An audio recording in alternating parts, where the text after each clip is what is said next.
You are not supposed to fire the guy holding the world down. You are especially not supposed to fire him in front of 500 nobles. You are especially not supposed to fire him in front of the king. And you are absolutely not supposed to fire him after spending 20 minutes on stage talking about how weak he is. But that is exactly what the Whitecrest Guild did. And they did it on the biggest possible night, in front of the biggest possible crowd, with the biggest possible mouth, on the biggest possible microphone, because they wanted everyone to see it. They wanted the receipts. They wanted the whole kingdom to remember the exact moment Elric Whitecrest optimized his guild. Congratulations to them.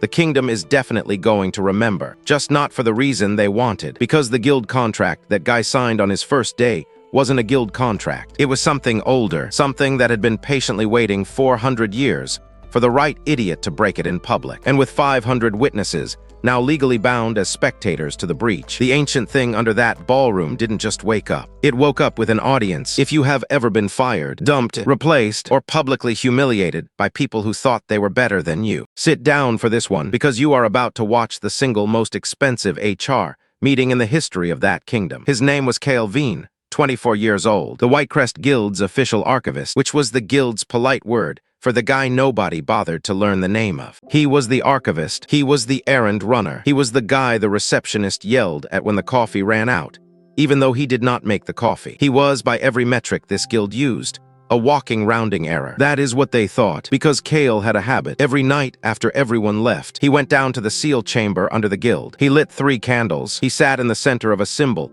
nobody had bothered to translate in a century, and he whispered very quietly to nothing at all. The guild thought he was weird. The guild thought he was praying. The guild thought he was one bad month away from becoming a cult leader with 3 followers and an unsettling YouTube channel. What Kale was actually doing was much simpler. He was checking on something, making sure it was still asleep, because 400 years ago, one of his ancestors had signed a contract with the thing in that chamber, and the terms of that contract were embarrassingly bad for humans. Every night, someone in his bloodline had to visit. Every night, someone in his bloodline had to whisper the phrase. Every night, someone in his bloodline had to remind the sleeping thing that the deal was still on. Miss a night and the deal ended. End the deal and the thing woke up. And when it woke up, it did not wake up in a good mood. Kale did not volunteer for this job. He inherited it the way normal people inherit debt, taxes, and family group chats they can never leave. He had one job: show up, whisper the words, go home. He did it for 6 years, every single night, even on his birthday, even when he had food poisoning, even the night his mother died, because he understood something the guild did not. The world only worked because someone boring was quietly keeping the interesting things asleep. And Kale was that boring someone. Enter Elric Whitecrest, the guild master's son, handsome, rich, ranked S, personality of a soggy resume. If nepo-babies had a starter pack,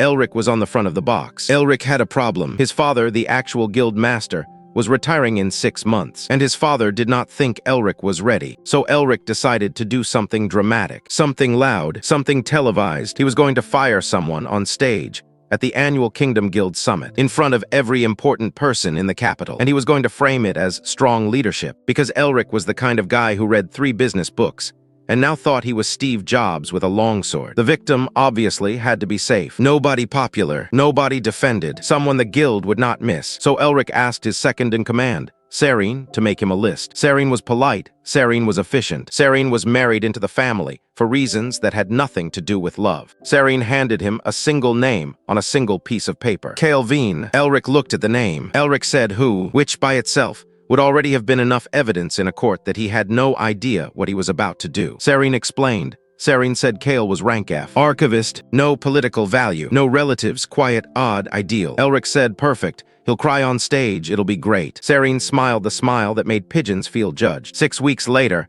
the Kingdom Guild Summit opened its doors. The king was there. Every guild master in the kingdom was there. Every noble house was there. The 3 rival guilds that had been mocking Whitecrest for 2 years were there, sitting in the front row like it was a comedy show. Elric's father was there, arms crossed, waiting to be impressed. And Kale, in the plain gray uniform they used for lower-tier guild staff, was there, because Elric had told him it was a promotion ceremony, which is, honestly, the worst thing about this entire story. He came dressed for a promotion. Elric took the podium. Elric gave a speech. 20 minutes about strong leadership. 20 minutes about hard decisions. 20 minutes about how the Whitecrest Guild was going to lead the next generation of the kingdom. Then he asked Kale to step forward. Kale stepped forward. Elric turned to the crowd, and Elric, on live royal record, said the following. This man is what my father calls tradition, What I call payroll leakage. The nobles laughed, not all of them, but enough. Elric kept going. He has been paid for 7 years to sit in a basement and stare at a wall. More laughter, louder. He has never completed a mission.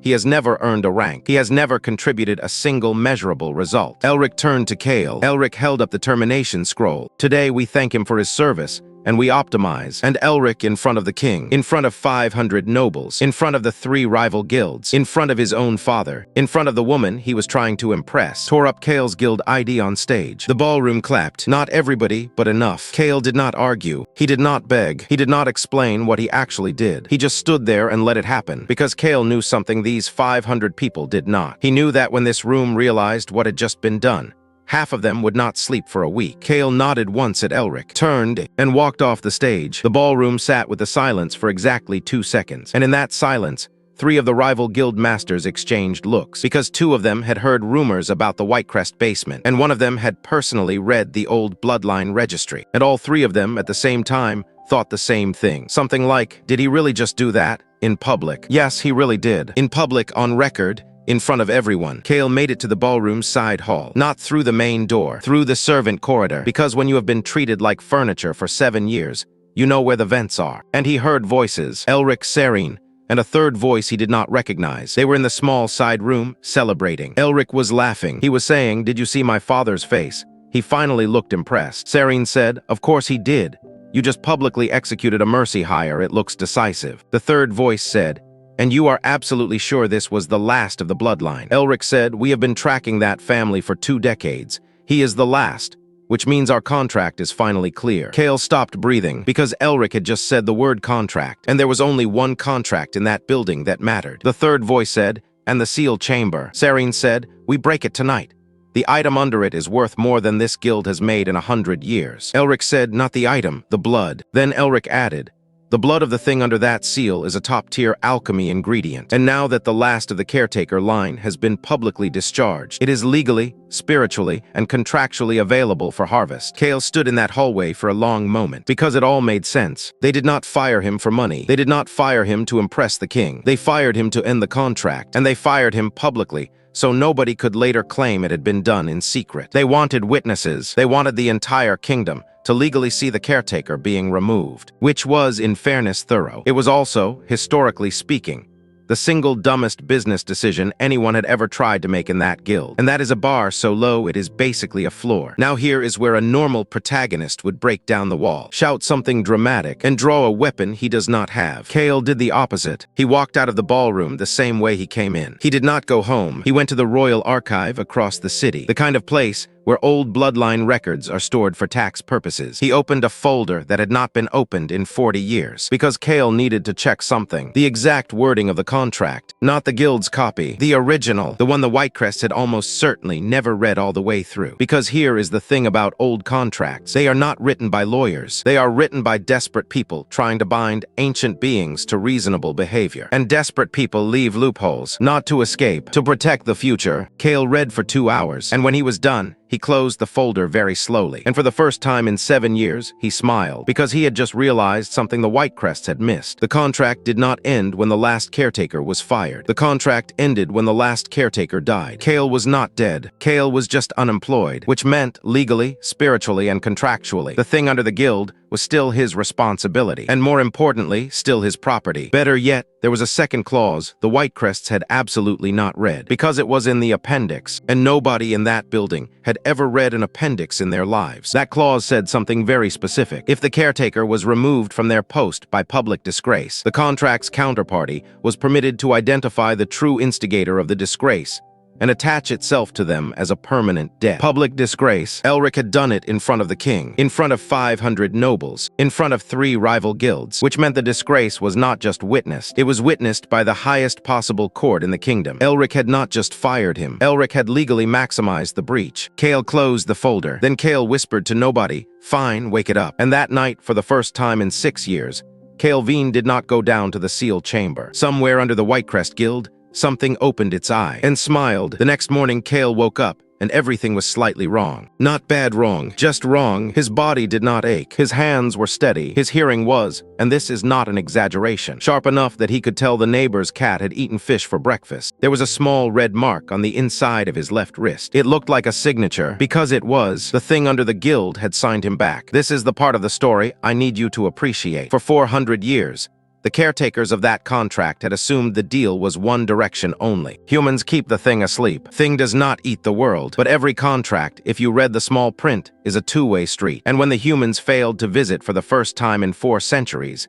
the thing woke up, and it did what any legitimate business partner would do. It reviewed its options. It read the paperwork. It found its favorite clause was not the one about staying asleep. It was the one about picking a new host if the caretaker line was ever publicly mistreated. Guess who qualified? Kale did not fully understand this yet. He just knew there was a low voice in the back of his head that had not been there yesterday. A voice that was polite, well-spoken, and radiating the emotional temperature of a mid-tier lawyer preparing a lawsuit. The voice said, "Good morning, Kale. We have a lot of work to do." Kale made coffee, because if the ancient sealed horror in your bloodline decides to become your new roommate, and it opens with "Good morning," you make coffee. You do not panic in front of it. You never panic in front of a landlord. Over the next 3 weeks, Kale did 4 things. First, he trained, not in a dojo, in the small courtyard behind his cheap apartment, because the voice in his head was an excellent teacher, the kind of teacher who has personally watched every human martial art be invented and has opinions. Second, he read every book on guild law,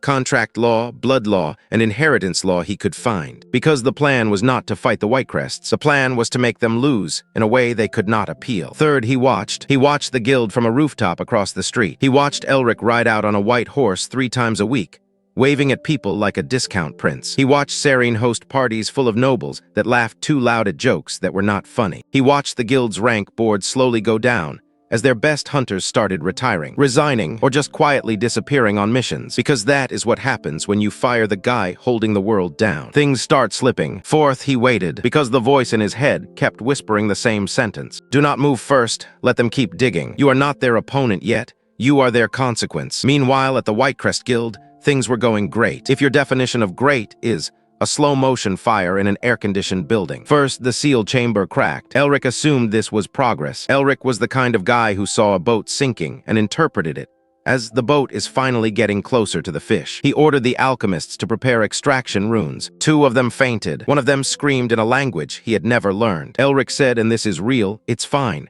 We'll just hire better alchemists. This is like saying the Titanic just had bad interior designers. Second, the guild's failures started happening in public. Not just in the field, not just quietly. A Rank team lost a monster contract in the middle of a market district. The local newspaper called it a public embarrassment. Whitecrest stock in the Noble Stock Exchange dropped 14% in 6 days. Then a Whitecrest hunter, mid-mission, panicked and killed a civilian by accident. The kingdom held an inquiry. The inquiry was open to the public. Elric had to answer questions on a public stand. Elric did not answer them well. The 3 rival guilds all sent representatives to sit in the front row. They took notes loudly. One of them, a woman named Duchess Marvin, started keeping a journal of everything Elric said in public. The journal later would become required reading in guild management courses. Third, the servants started leaving. Not with drama, just quietly, because servants are always the first ones to know when the ship is going down. They just do not have the political weight to warn anyone. Serene noticed. She said to Elric one evening,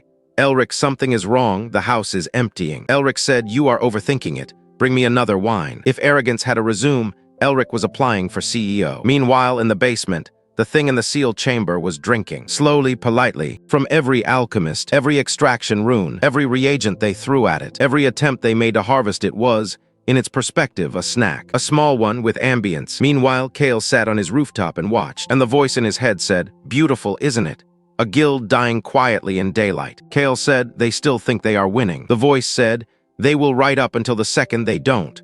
That is the only kind of person that is ever fun to correct." 6 weeks after firing Kale in public, Elric made another decision. He decided the guild's public image needed a reset. So he threw a ball, not a small one, the biggest ball the Whitecrests had ever hosted. Every noble house, every rival guild, the king and queen, the princess, the royal war minister, every important person in the kingdom got a gold embossed invitation. Because the correct reaction to your guild secretly collapsing is Apparently, a bigger party. Elric wore white gold because subtle is for people who are not the guild master's son. He gave a speech, a long one. He said the guild was entering a new era. He said his generation would eclipse the last four combined. He said, and I want you to remember this exact sentence, that his greatest achievement so far had been personally identifying and removing the guild's most useless employee. He said Kale's name out loud, on stage, in front of the king, again, because in Elric's head, the story of firing Kale was so proud a story that it deserved to be retold at every public event for the next 20 years. The nobles clapped, not all of them, but enough. Duchess Marvin wrote in her journal. He mentioned it again on record, second time, please note. And then, as if the story itself was a director yelling cut,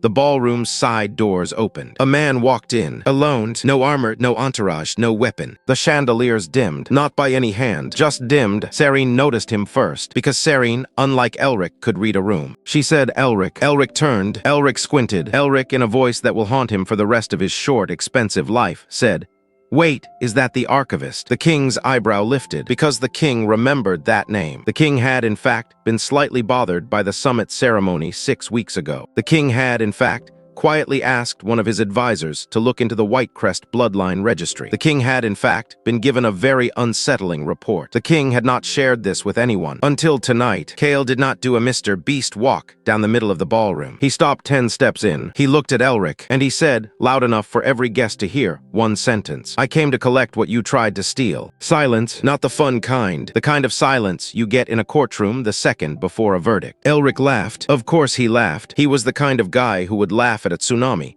because it did not have a rank plate. He said, collect what? Your unpaid vacation days. Some of the guests laughed, nervously, the kind of laugh you do at a wedding, when the best man says something borderline illegal. Kale did not respond to Elric. Kale turned his head slightly, just enough to address the room. Kale said, Your Majesty, please forgive the interruption, but there is something on record tonight that needs to be corrected before it becomes a legal problem for the crown. The king said calmly, Speak. And that is the moment Elric's night ended. He just did not know it yet, because now Kale was not addressing Elric. Kale was addressing the highest court in the kingdom. Kale reached into his coat and pulled out a folded parchment, a copy of the original contract, with the original seal, notarized by the Royal Archive that same night. Kale said, This is the founding contract of the Whitecrest Guild, signed 400 years ago, sealed by royal authority, recorded at the Royal Archive as active and binding. The king said, Continue. Kale unfolded the parchment, and he read, not shouting, just reading, like a lawyer at a will reading. Every line in that contract, every clause,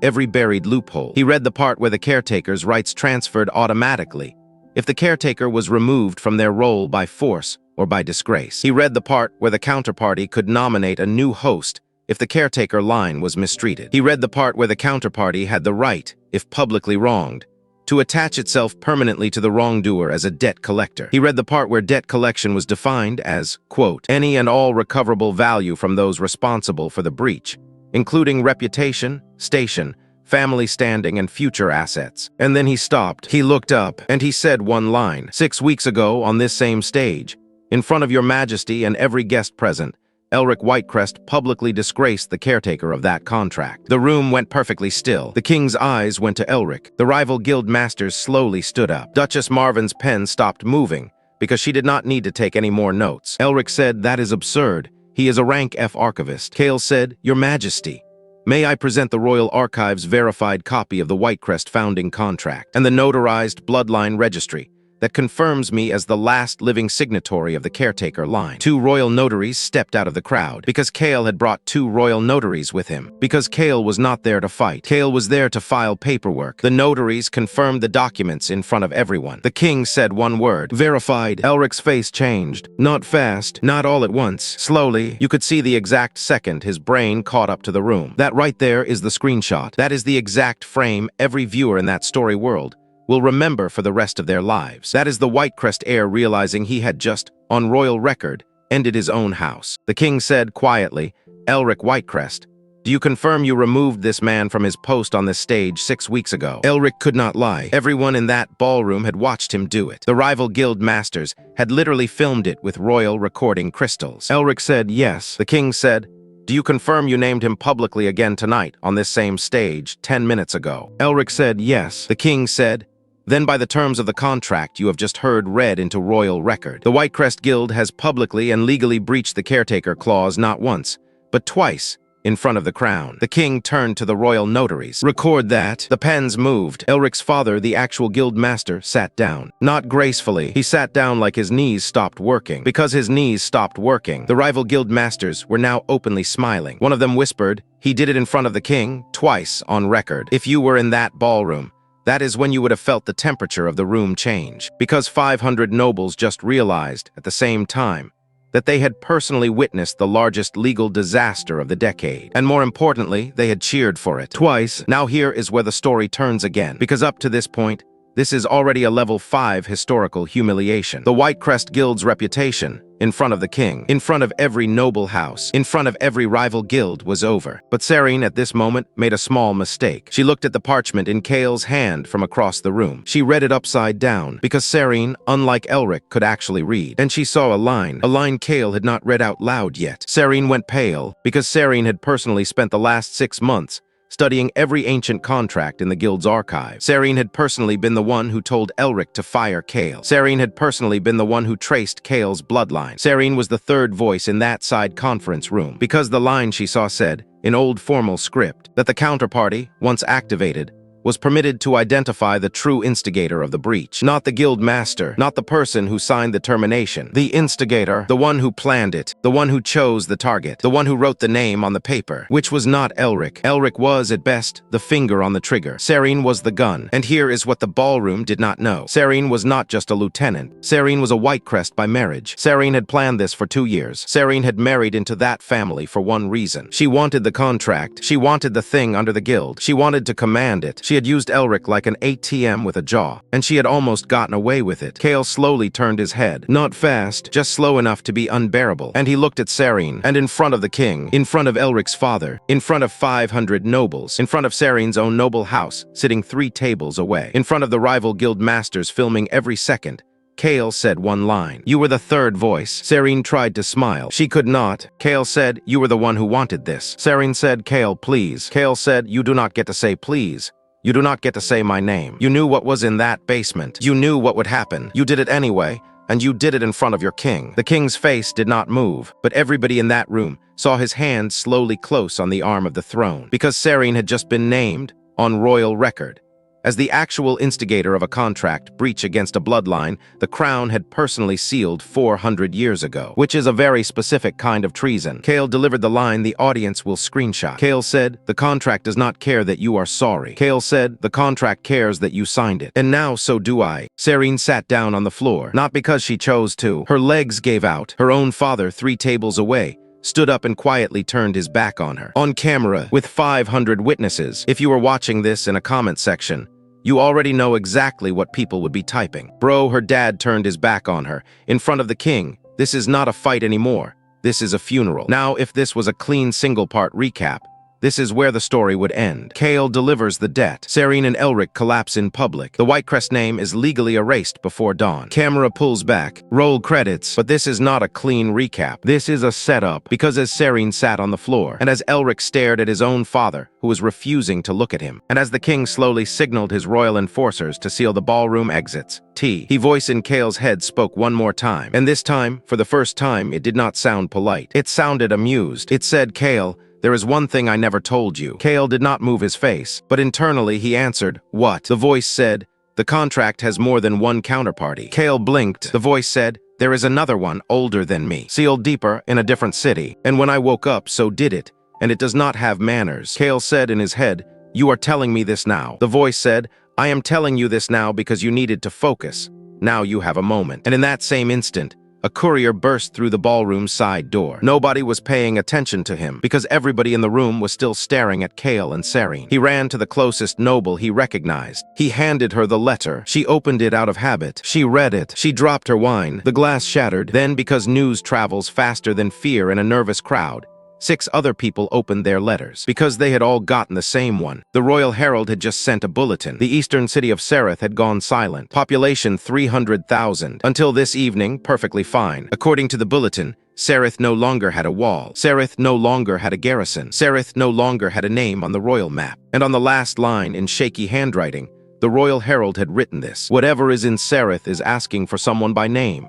It is asking for the caretaker." Kale, standing in the middle of the ballroom, in front of 500 witnesses, in front of the king, went cold. Not from fear, from understanding, because the thing in the basement of the Whitecrest Guild, the one that had signed him back that night, had never been the actual problem. It had been the smaller one, the polite one, the roommate, the one asking for him by name, was the landlord. And the landlord was hungry. Elric, still frozen at the top of the ballroom steps, whispered, "What is happening?" Kale did not look at him. Kale looked at Serene, still on the floor. Kale said, "You did not just wake up one contract. You woke up the entire ledger." Then Kale said, almost to himself, "I was never the caretaker of one seal." He said, "I was the caretaker of all of them." And behind him, the doors of the ballroom, still sealed by royal order, began to breathe. 500 witnesses. The king, every noble house in the kingdom, every rival guild, every important person in the capital, every person who had clapped for Elric 6 weeks ago, every person who had clapped again tonight, every one of them, locked in that ballroom, was about to become a permanent witness to what happens when you fire the wrong guy in public. If you thought this story was about a fired employee coming back for revenge, I am so sorry. You just watched the tutorial, cause the actual game just started. Subscribe for more unique recaps. LKE, this so you don't miss out.